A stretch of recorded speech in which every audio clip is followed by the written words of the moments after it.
Martin Archer says, have you ever watched any of Joe Rogan's podcasts? I have not.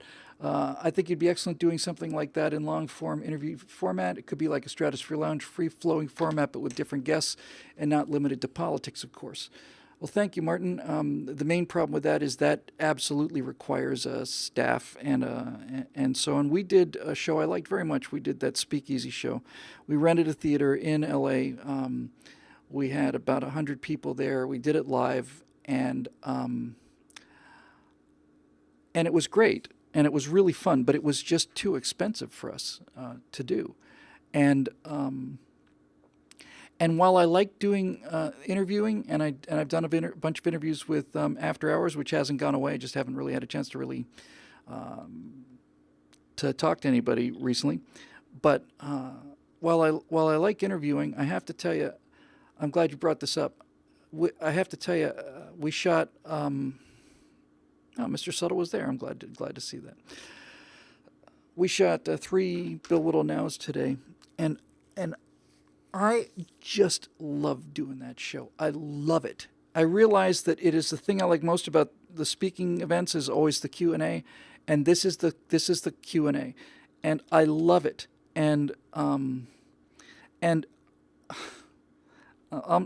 to go ahead and say what I was going to say, and then I'll explain why it's such a crapulent thing to say. Scott is throwing me such questions, and he's throwing me such hard follow-up questions that sometimes I'm just amazed at what comes out of my mouth. I'm really quite amazed by it. And this kind of goes back to the earlier thing about the autographs and stuff. I don't feel like I'm responsible for any of this, you know.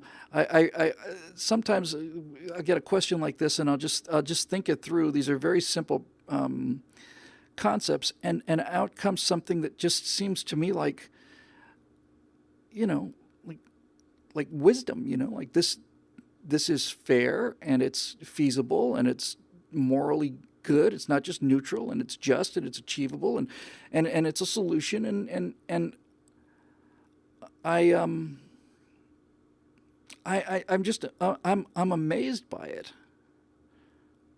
But I'm getting really, really, really comfortable with it, and I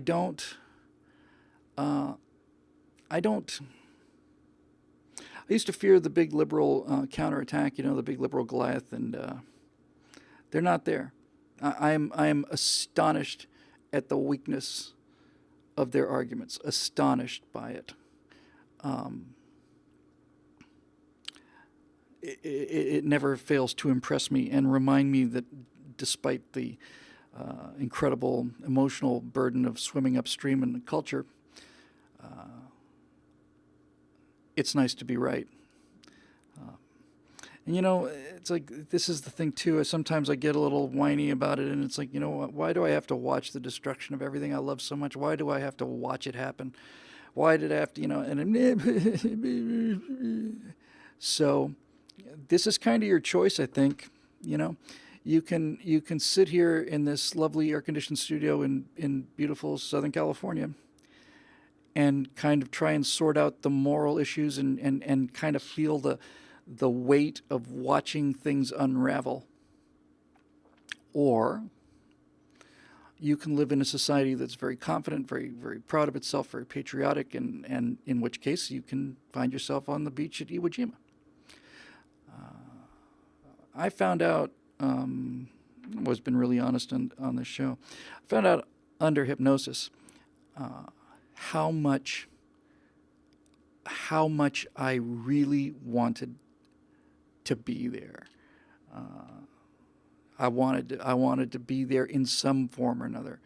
I wanted to be a pilot in the Battle of Britain. I wanted to fly Spitfires over southern England and shoot down Germans. And if it means you get splashed and burned and that's it, well, then that's a good way to go. And I would watch American Sniper, and I'd see the scene where he's about to get overrun. You know, they're down on the ground, and he's got 5 or 6 guys there, and they're just 100 insurgents coming after him.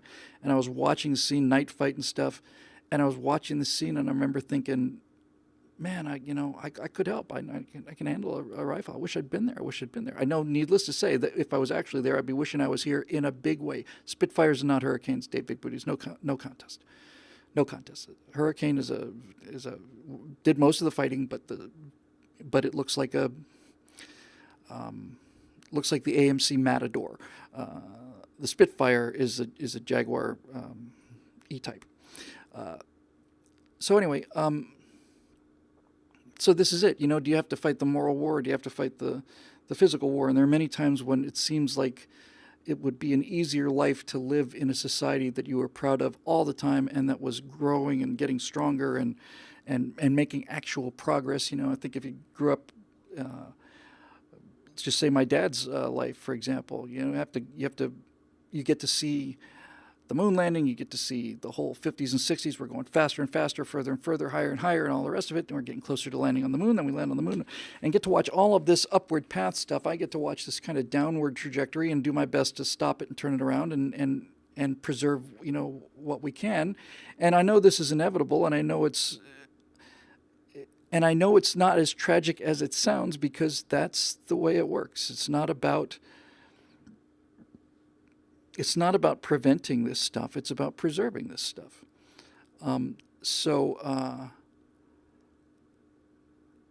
Simon says, my first car was an AMC Matador. Simon, I've admitted a number of things. I admitted that I voted for Walter Mondale, but my God, man, if you want to talk about courage, admitting that you owned an AMC Matador trumps anything I've ever done. The Matador, for those of you who have a chance to open up somebody else says don't hate the Matador.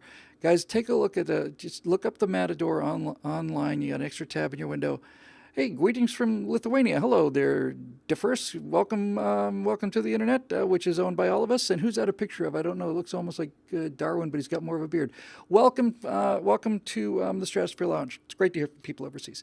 But if you look up the Matador, guys, I'm serious. It is the only car that has ever been built that looks like it had an accident in its pants. The car looks like it couldn't make it to the bathroom in time. It is just. I mean, just look at the car. The car looks like it's had a toilet emergency.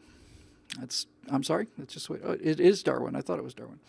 All right. So and I got a lot to say next time about this. I was thinking about life on Earth and why we're not getting the alien signal. I've talked about the moon before, but as I started thinking about why aren't we seeing more intelligent life out there, I realized, okay, so the moon is, the moon knocks a bunch of asteroids out of the way, and that helps us with resetting the clock and stuff. Okay, but the moon does so much more than that, and then there are things about the Earth, just in terms of the randomness of it, the degree of its axial tilt and the length of its day, all of this, but mostly the moon, really, when you break it down, make it look like intelligent life is impossible without the moon. That's the case I'm going to make next time during our pre-questions part of the show. The more I think about it, the more I realize the reason we're not hearing from anybody is because the moon is a fluke. It's a fluke. The Earth version 1 hit a planet that they're calling Orpheus. It hit it at exactly the right angle. If the angle isn't exactly perfect, it either just shatters or gets absorbed or makes a ring or anything, but it hit at exactly the right angle, knocked the core out of Earth 1, put it out into space out there, coalesced into the moon. The other material from Orpheus and Earth 1 merged together to form Earth 2, which is the planet we're on now. And this isn't, Velikovsky. This is actual science, and so when you think about how unlikely that is, and when you think about all the things that the moon gives us to make intelligent life, like tides, all of a sudden the lack of message is pretty clear. And I've seen 3 or 4 TED Talks on why we're not hearing anything from the extraterrestrials. I haven't heard anybody talk about this. I think maybe I should just tee that up, So anyway, let's see.